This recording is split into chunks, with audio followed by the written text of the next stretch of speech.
There is a massive difference between college football and the NFL. It is extremely difficult for a successful college football coach to make the transition into the NFL. It is two completely different worlds. College football is kind of like a video game.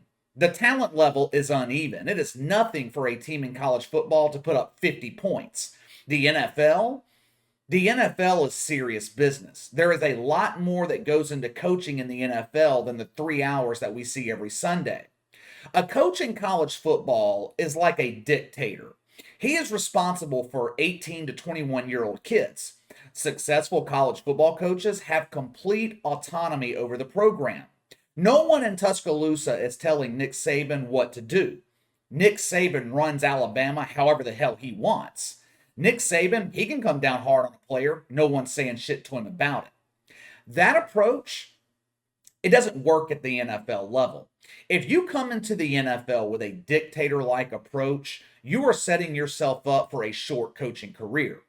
An NFL head coach is more akin to a therapist. He is dealing with grown men issues. He's got to find creative ways to get 53 grown men motivated every week to win. He is dealing with different personalities, different egos.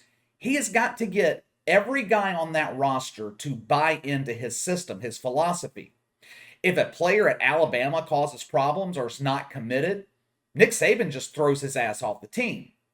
Doesn't work that way in the NFL. If a head coach can't get along with a star player, one of them eventually has to go. And if the coach doesn't have an established legacy of winning, he is the one out of a job, in most cases anyway. Urban Meyer is finding out the hard way that the NFL is a brutal business. Only the strong survive. You see, in college football, the biggest alpha on the team is the head coach. The head coach is the face of the program. In the NFL, there are 53 alphas in that locker room. Urban Meyer and his dictator style approach, it worked well at the college level. It did. But that shit doesn't work in professional football. He has not even been in Jacksonville for a full year yet. And this is one of the most disastrous starts to an NFL coaching career that I have ever seen. I thought Bobby Petrino was bad. Urban Meyer is far, far worse. You guys remember Bobby Petrino's tenure in Atlanta? It's okay if you don't. He only lasted 13 games. After 13 games, Bobby Petrino decided he'd had enough of the NFL. In the middle of the night, he sneaks off on an airplane to Arkansas, doesn't tell anyone about it, and the next morning, he's the head coach of the Arkansas Razorbacks. Bobby Petrino inherited a mess in Atlanta. Michael Vick got busted for dogfighting in the spring of 2007. He didn't have a quarterback. There were other issues too, many of them out of Bobby Petrino's control. Urban Meyer? Urban Meyer has created his own issues. It has been one bad decision after another. He drafts Trevor Lawrence, number 1 overall. Don't think anyone had a problem with that. But what does he do right after that? He invites Tim Tebow to try out for the team. It's okay. We are bringing in Tim Tebow as a tight end. This will have no impact on the development of Trevor Lawrence. Bullshit. The most important relationship in football is the relationship between head coach and quarterback. It's kind of hard to establish trust with your rookie quarterback when you bring in a quarterback that you experienced your most success with. Tim Tebow, and through no fault of his own, but Tim Tebow is a lightning rod for controversy. The number one thing NFL coaches try to eliminate: distractions. What does Urban Meyer do? He brings in a major distraction on a young team trying to get itself established. Week 4, after losing a close game to the Bengals on Thursday Night Football, a game in which the Jags had played the best football of the season up until that point, Urban Meyer does not get on the plane with his team to go home after the game. No. He goes out to a damn bar in Cincinnati and gets caught on video flirting with some woman 30 years younger than him. After that happened, I told you guys then, Urban Meyer should be fired, and my stance has not changed. That incident proved what I already knew about Urban Meyer. He has bad judgment, which is not sustainable at the NFL level. Show me an NFL head coach with poor judgment, and I'll show you a team that loses consistently. If you have bad judgment at 57 years old, it is not going to change. Bad habits are hard to break. Urban Meyer has 5 decades of practicing bad judgment. You think that's going to suddenly change once he takes on a high pressure job? No, it's only going to get worse. And it has gotten worse. Every week, there is some new bullshit happening in Jacksonville. And the source of the bullshit is always the same: Urban Meyer.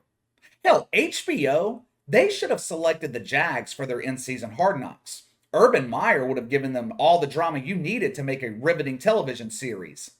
Listen to the shit that's happened in Jacksonville just in the last 2 weeks. Marvin Jones, one of the few veteran leaders in the locker room, a respected receiver throughout the league.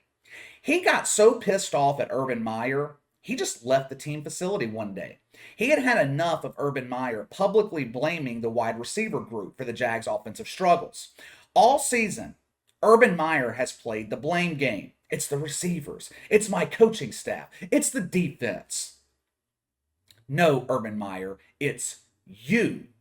You can get away with the blame game in college football. College football players are powerless. The head coach has all the power. That shit doesn't fly in the NFL.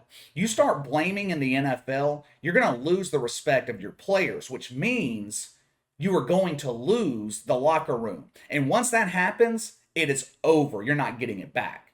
During a staff meeting, Urban Meyer stood in front of the group and explained to his fellow coaches that he is a winner and all of you are losers. I want each one of you to tell me what you've ever won in your life. I don't know if Urban Meyer struggles in the math department, but your NFL coaching record is 2-11. In a league where the margin of error is razor thin, NFL teams are balanced. The difference in talent level between the worst team in the league and the best team is small. Urban Meyer is losing games by an average of 15 points. In other words, he is getting blown out. He's getting his ass kicked. I don't give a shit what you did at Florida or Ohio State. Beating up on the Citadel every year doesn't impress me. By definition, Urban Meyer is a loser at the NFL level.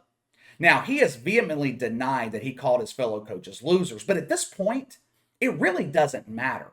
Because there's been so much go down, so much happen with Urban Meyer, he doesn't have any credibility anymore.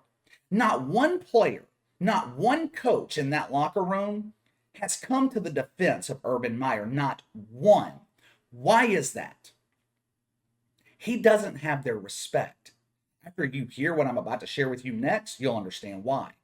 Last week against the Rams, Urban Meyer benched running back James Robinson after he fumbled on the opening drive. When running backs coach Bernie Parmalee went to put James Robinson back in the game, Urban Meyer stopped him. Trevor Lawrence, the rookie, Trevor Lawrence had to step in and be a leader and convince Urban Meyer to put James Robinson back into the game. I mean, what a novel concept. If you want to win in the NFL, it helps when you put one of your best players on the field and not on the damn bench. Urban Meyer claimed after the game that he benched James Robinson out of precaution. It was injury related. But that's just another one of his lies. I could sit here for another hour and count down every bad decision Urban Meyer has made since January in Jacksonville, but you get the point. Bottom line is, this has got to end now. I usually don't like firing head coaches in the middle of the season, but Urban Meyer should be fired today. Hell, he should have been fired 2 months ago. I think the only reason that he hadn't been fired is because it's so expensive. The Khan family would have to pay him millions of dollars over the next 5 years, but it would be worth it. You have got to get this guy as far away from Trevor Lawrence as possible. You have already lost a season of development with Trevor Lawrence. A rookie quarterback is like a young child. What do children need? They need 2 parents, they need structure, they need stability. The worst thing for a rookie quarterback is instability. Is Urban Meyer providing stability for Trevor Lawrence? That's a rhetorical question. You already know the answer. If you want proof of what I'm saying, look at the career of Baker Mayfield. His first 2 years in the NFL, the Browns were a complete mess. Hugh Jackson fired midseason in 2018. For some reason, the Browns thought it would be a great idea to hire Freddie Kitchens to replace him, who's not even qualified to coach a Pee Wee football team. 2020, they bring in Kevin Stefanski, who brought stability with him. Baker Mayfield has been a completely different quarterback. Now, don't get me wrong, he still has a long way to go, but at least he is trending in the right direction. At least he has a chance. Trevor Lawrence deserves that same chance, and he's not going to get it with Urban Meyer. This isn't a situation in Jacksonville where you can just, kick the can down the road, just hope it's going to get better with Urban Meyer. It's not. It is only going to continue to get worse. You've already wasted the rookie season of Trevor Lawrence. Historically, a rookie quarterback has 2-3 years to develop. If he doesn't, he's either a career backup or he's out of the league altogether. All Trevor Lawrence needs is a chance, and Urban Meyer is robbing him of that. Fire his ass now.